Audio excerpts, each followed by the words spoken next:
Hey guys, so here's a quick video of my car.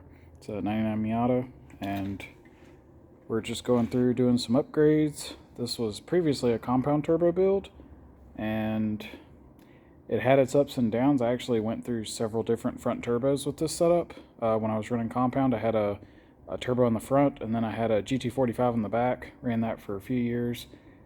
Maybe I'll go over some of that in a different video, but anyway, the rear turbo's gone. We're going to go with a single turbo, EFR 7670. So here's the inside. Other than that shifter, the interior's original. Shifter kind of gives it away. So this is the car. Sorry it's all messy. It's been sitting for a long time. All my little paint's flaking off the manifold. Got to fix that. So here we go. We're going to run this EFR 7670. I've actually had this for a long time. Don't know how much power we can make with this. Not many people even use this turbo. It's kind of a weird size. But we're going to give it a shot. So there's your turbo. We got a downpipe fabbed, 3-inch stainless, all TIG welded. V-bands.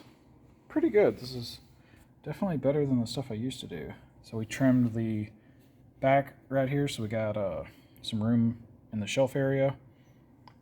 You can see we got our wastegate pipe. We actually have a 38 or 40 something, I don't remember. Some size wastegate. It's got a dump tube running separate now. Used to be into the main exhaust, but it's got its own little pipe. Actually comes out the, I don't know if I'll be able to see this. Oh yeah, there you go. There's the wastegate. So we're gonna plan, we've got several upgrades we're doing. So the immediate goal, I want to get this back on the road, which is building a new exhaust system. So this downpipe, there's a V-band right under the car. I'll show that in another one, but basically it goes under the car and there's a V-band. So this part's removable. I'm going to have two downpipes, one for the street, one for the track. So what I've always done in the past was I had a cat on the car for street use because I don't like smelling it. And, well, also because you're supposed to have a cat, but I really can't stand the smell. So for the street, I run a cat, and when I go to the track, I'll put a test pipe in. So got to build that other downpipe, but we got this one built. That's why you see so much space. I'm actually, if this works, I'm actually going to try to put the cat in this area. You can see there's actually a decent amount of room there. So I'm going to try to squeak a catalytic converter right up here. It'll light off quicker. And then changing a downpipe is actually pretty easy on this car. So you can see up here, the inlet of the turbo, we've got our power steering reservoir is in the way.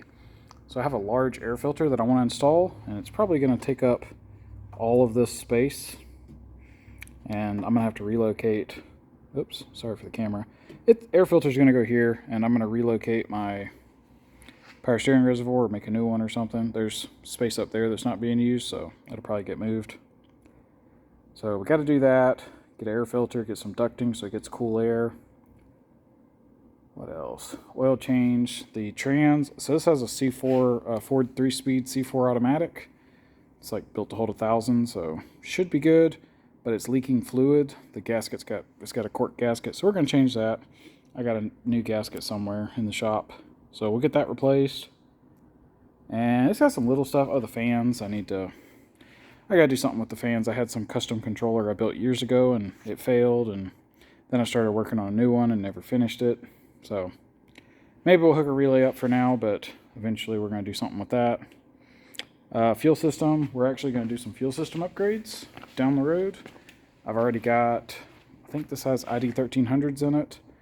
We got twin pumps and 6AN lines, but you can see my little bracket broke, so this regulator's just sitting here. We got brass, getting rid of that. So this car, previously this was kind of like a function setup. It wasn't beautiful, but it functioned. It was fairly reliable, and it was built on a low budget. So we're going to up the budget a little, and we're going to try to up the quality. So you can see the exhaust. All my previous setups were just mild steel and kind of thrown together. Now we're using stainless. It's all TIG welded.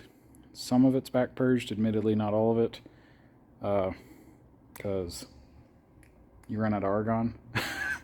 But we're gonna try to step up our game on some of this stuff. Try to clean this up.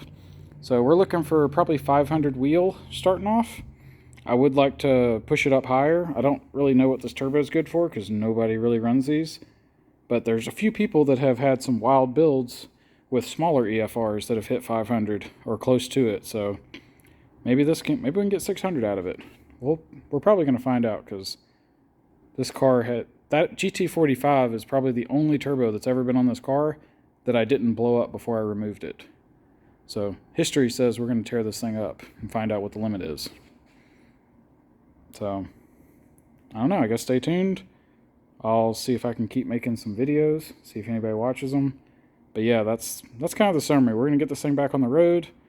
I want to start racing again, going to the track every weekend, hurting people's feelings, and see if we can get this faster. I do got to get a cage. I keep getting kicked off the track. I've only got this little roll bar in the back. I guess that's the only other mod on the interior than the shifter. It's got a roll bar. So, but they kicked me off the track. I need a full cage. So I gotta get a cage, but that's kind of going to be expensive.